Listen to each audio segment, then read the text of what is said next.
네, 이준석 국민의힘 당대표 출연 예정이었는데 전화 연결로 대체해야 되겠습니다. 지금 교통체증 때문에 못 오시는 것 같아요. 예, 안녕하십니까? 네, 안녕하세요. 예, 지금 뭐 강병원 의원이랑 쭉 이야기를 했었고요. 그 사자 TV 토론에 관해서는 자세히 이야기는 못했는데 이준석 대표 지금 저 사자 TV 토론 이후에는 처음 출연이시니까 어떻게 보셨습니까?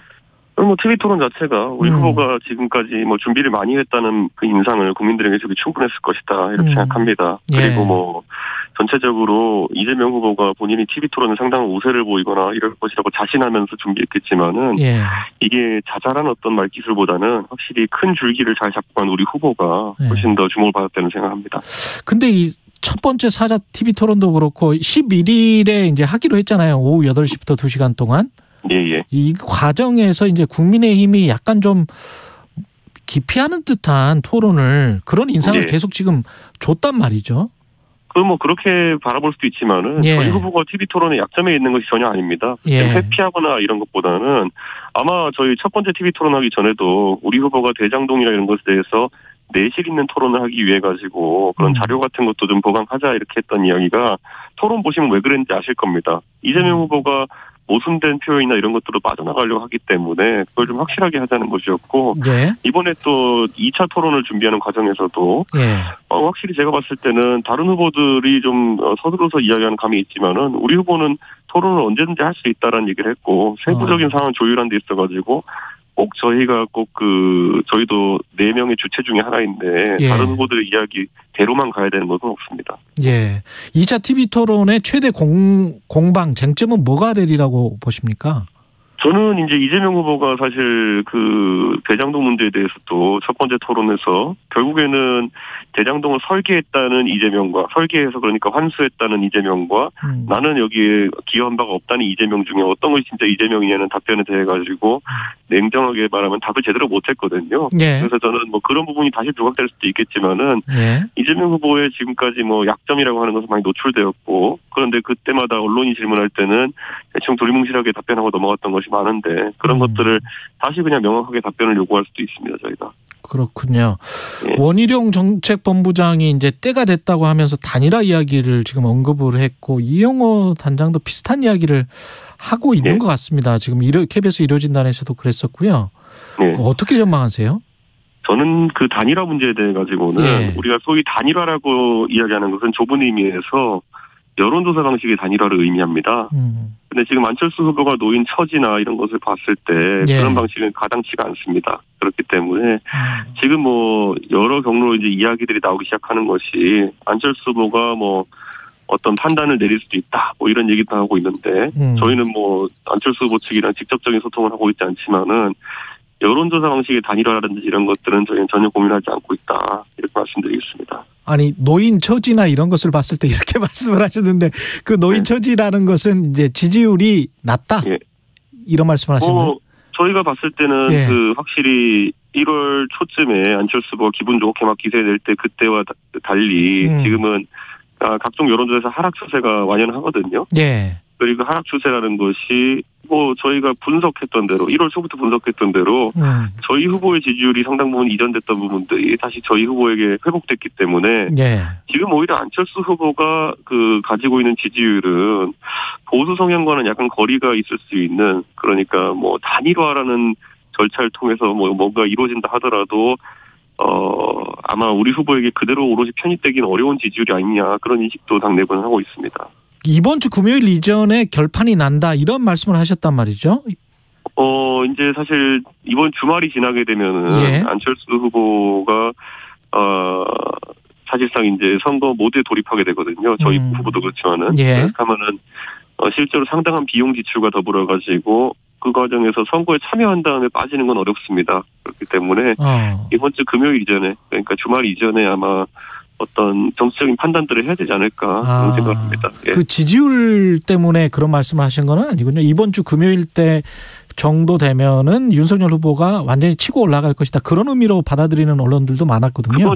그건 이미 오늘 발표된 여론조사에서도 그런 결과들이 나오고 있고요. 그런데 저는 그거 이전에 실제로 그 선거에 있어가지고는 주요 이제 의사결정의 시점들이 있습니다. 예. 그런데 그 시점 중에 하나가 아마 금요일이 될 것이고, 저는 뭐 안철수 후보는 아니지만 안철수 후보 주변의 인사들이 뭐 저희 당에 여러 가지 전언을 하는 모양인데, 예. 그 맥락을 봐도 제 생각에는 뭐 변화가 있을 거란 예상이 됩니다. 근데 이태규 국민의당 그 총괄선대본부장은 쥐뿔도 없는데 반사 이익으로 제1야당의 지지율이 좀 높다. 이 대표도 어쩌다 대표가 됐다. 이렇게 이제 서로 간에 상당히 신경전이 있어서. 원래 그 국민의당 분들이 서울시장도 그렇고 좀 다급해진 막말을 좀 해요. 그분들이. 예. 예. 뭐 그분들이 뭐 이제 좀 개의치 않는다. 좀 항상 이제 좀 불리한 상황에서 이제 선거를 치르다 보면은 뭐 센 말도 하고 이제 좀 이렇게 하는 거는 전 뭐 그것도 패턴이니까 이해합니다, 저는. 예. 지금 이재명 후보는 김종인 위원장 만났죠. 이상돈 전 의원 만났죠. 윤여준 전 장관 만날 것 같고, 이게 어떻게 보면 이제 중도 보수 쪽을 어떻게 품어보겠다라는 그런 시그널이잖아요. 어떻게 보십니까? 뭐 평소에 그 어르신들한테 이재명 후보가 잘했다면은 지금 뭐 일정한 어떤 변화가 있을지 모르겠지만은 평소에 이재명 후보가 그분들한테 그렇게 잘했나라는 생각을 좀 하게 됩니다. 그리고 민주당이 그러면은 그분들은 잘했나? 민주당에서는 오히려 김종인 위원장만 하더라도 저희 당의 비대위원장을 지내셨지만은 뭐 그분에 대해서 박한 평가를 계속 해오고 그랬던 분들인데, 갑자기 뭐 다급해지니까 가서 이렇게 뭐 조언을 구한다 해가지고 통상적으로 만나주시는 건 왜 어떤 변화가 있겠습니까? 그 1차 토론에서는 대장동을 굉장히 좀 세게 질문을 했는데, 윤석열 후보가 이번 같은 경우에는 지금 곽상도 전 의원이 구속됐고 그다음에 새로운 녹취록들이 추가 공개됐는데, 그게 윤석열 후보에게는 상당히 불리할 것 같은데 어떻게 보세요? 녹취록이라는 것을 지금 상당히 정치적으로 그 법률적으로 공경에 빠진 사람들이 그냥 이름 되는 것들을 바탕으로 해가지고 우리 후보에게 공격한다는 거는 뭐 전혀 의미가 없는 공격이고요. 예전에도 보면 무슨 모 언론사에서 우리 후보가 무슨 접대를 받았다는 이렇게 내용을 이야기했다 사과 기사까지 쓰게 했거든요. 그러니까 그런 어떤 좀 진술의 신빙성이나 이런 것에 문제가 있는 분들이 하는 말에 대해 가지고 민주당이 그걸 신빙성을 두고 만약에 움직인다 그러면은 생태탕 모두 재판이죠. 네. 그 2차 토론에서 그 김혜경 씨의 과잉 의전 논란, 이건 또 나올 것 같습니까? 어떻게 보세요? 법인카드 이용 의혹. 그거는 이재명 후보가 자기가 꺼내진 않을 테고요. 아마 다른 사람들이 좀 지적을 할 수 있을 것 같은데, 우리 후보는 사실 이재명 후보의 도덕성에 대해 가지고는 큰 기대치가 없습니다. 그렇기 때문에 뭐 그런 것이 지금 언론에서 보도 나온 것으로 이미 국민들은 다 판단을 끝냈을 것이고요. 도대체 그 경기도 비서실은 뭐 하는 분들이길래 제사 음식을 가져다가 그렇게 사는지, 그 비용이 지출이 어디서 되었는지에 대해서 지금 뭐 이재명 후보 측에서 여러 해명을 하고 있는데, 이것도 해명을 자꾸 하면서 말이 바뀌다 보면은 모순에 빠질 가능성이 높습니다. 저는 지금도 궁금합니다. 경기도 직원들이 그걸 사가지고 제사 음식이랑 과일 이런 걸 가지고 그럼 비서실에서 찾아오는 손님 접대를 했다는 건지, 도대체 경기도 비서실은 또 경기도청에 찾아오는 손님들한테 제사 음식을 대접하나요? 전 같은 거를? 그러니까 저는 그거는 확실히 가족의 제사에 사용됐을 거라고 생각하는데 그 비용이 어디서 지출되었냐의 문제인데, 저는 그거는 오히려 이재명 후보 측에 이제 소명의 의미가 생긴 것 같습니다. 그렇죠. 아니, 최 기자님 생각했을 때 제사 음식을 그 도청에서 손님들 내놨을 것 같습니까? 그거는 말 안 돼요. 그거는 말 안 되고, 그 전에 뭐 샌드위치랄지 무슨 공간에 뭐 한우는 아니죠. 그러니까 안심이 갔다 뭐 이런 것들은 해명을 보니까 뭐 그거는 논란의 여지가 있는 것 같은데, 제사 음식은 뭐가 정확하게 나와야 될 것 같아요. 저도 그거는 제3식은 도청에서 제3식 내놓으면 그건 손님들한테 굉장히 안 좋은 얘기를 하는 거거든요. 그렇죠. 그러니까 이제 어이가 없습니다, 이거는. 그 돈이 어디에서 나왔는지는 민주당이 명확하게 해명을 해야 되는 것이고. 그런데 마침 또 그걸 현금 지출하셨다고 하니까 이재명 후보 측에서는 굉장히 해명하기 좀 어려울 것 같긴 합니다. 그거는. 근데 민주당은 반대로 이제 그 김건희 씨 관련한 도이치모터스 그 해명이나 이런 것들이 이제 석연치 않은 부분들이 많으니까 그걸 해결하라 뭐 이런 입장이잖아요. 아마 이재명 후보가 거기에 대해서 뭐 새로운 정보나 아니면 실제적으로 우리 후보에게 책임을 물을 만한 정보가 있다면 토론에서 제기하면 될 거로 보이고요. 그런데 뭐 그 건에 대해서는 이미 수사가 뭐 몇 년째 진행되고 있는 사안인데 수사기관에서도 명확하게 지금 판단을 이제 내리고 있는 상황인데 그 부분 뭐 법원에서도 이제 판단이 나오는 것이고 나중에 그런 본부장 비리라는 것에 대해서는 근데 그것을 뒤집을 만한 그 이재명 후보의 새로운 정보가 있을까 하는 건 약간 의문입니다. 그 세대 포이론을 초반이라고 하기는 뭐 한두 달 전부터 이제 그 이야기를 했는데 지금 그게 이제 민주당은 이 갈라치기다 그러면서 이제 반격을 하고 있는 상황이거든요. 아직까지도 유효하다고 보세요?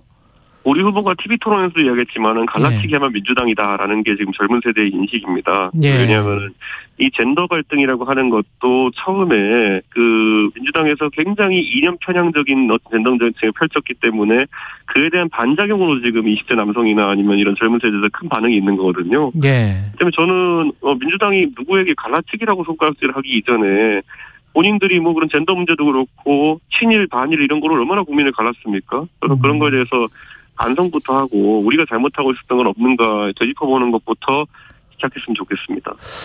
최강욱 최고위원 더불어민주당 최고위원이 김만배만 위협적인 카드를 가지고 있을까 윤석열 후보에 관해서 이런 이야기를 했거든요. 이건 어떤 뉘앙스라고 보세요? 근데 뭐 저희 쪽에서 아무도 그건 반응할 가치도 없고 반응할 가치가 없다. 그거는 뭐 어떻게 하는 건지 잘 모르겠습니다. 그래서 노무현 전 대통령과 관련해서 이제 여야가 다 그 어떤 뭐랄까요 그 존경의 목소리를 내고 있는데요. 관련해서는 어떻게 보십니까? 저는 노무현 대통령께서 하여튼 내세우셨던 지역 통합의 가치라든지 그런 것이라면은 저는 당연히 우리 당도 그건 계승할 만한 가치가 있다 생각하고 그래서 저희도 최근에 호남 지역에 저희가 다 하지 못했던 그런 노력을 하기 위해서 지금 꾸준히 지금 이제 도전하고 있는 것이고 그런 정신이야 당연히 누구든지 계승할 수 있는 겁니다. 그런데 이번에 민주당에서 노무현 대통령을 급하게 이제 선거에 끌어들이려다 보니까 노무현 대통령의 성대모사를 하는 영상을 올려가지고 노무현 대통령께서 이재명 후보를 지지한 것처럼 이렇게 영상을 띄우기도 하고 민주당이 오히려 급하게 끌어들였다. 그 비극적으로 서거하신 전직 대통령의 그런 어떤 음성을 성대모사해가지고 노 대통령이 이재명 지사와 무슨 인연이 있었거나 지지를 요청한 것처럼 이렇게 하는 것도 웃기거니와 그 과정에서 그 자료도 제대로 확인하지 않아가지고 그 영상물 안에 노무현 대통령을 희화화하는 옛날에 일베 이런 데서 썼던 코알라 그림 이런 게 들어있었거든요. 저는 이건 뭐 어떻게 받아들일지 모르겠는데 민주당 선거운동 저희 같으면은 그런 돌아가신 전직 대통령을 선거에 활용할 생각조차 못 하겠는데 그 와중에 아주 그분을 불편하게 할 수 있는 그런 그분을 희화화했던 그런 사진 같은 게 그림 같은 게 포함되어 있다는 것도 저는 이해가 안 됩니다. 알겠습니다. 이준석 국민의힘 대표였습니다. 감사합니다. 감사합니다. KBS 1라디오 최경영의 최강시사 2부는 여기까지였습니다.